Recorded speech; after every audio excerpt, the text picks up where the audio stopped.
காத்து மேல காத்து கீழ காத்து சைடுல காத்து ரைட்ல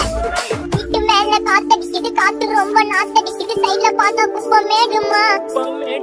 பக்கத்துல பொரி பிரியாணி அச்சிக்கலாம் கிட்ட வரியாணி கத்தா மேங்கோ பைட்டுமா மாமா கெஞ்சா விட்டார் கெஞ்ச என்ன நிக்க வச்சு ஒரு நோட்டு புக்ல என்ன போட சொன்னா சைன் 2 மணி நேரம் சும்மா நிக்க வச்சு விட்டு போச்சு முட்டி செத்து போச்சு போக சொன்னா என்ன சரி போட்டா உன்ன தப்பு நான் தான் பண்ண ஒத்துக்கு நான் வண்டி ஏத்த முன்ன 2 மணிக்குள்ள ஸ்டுடியோ வந்துட்டு பிராக்டிஸ் பண்ணலாம் சொன்னா ಕುರ್ಚಿನ ಮಾಡ್ತಾ ಬೇಕಿತ್ತು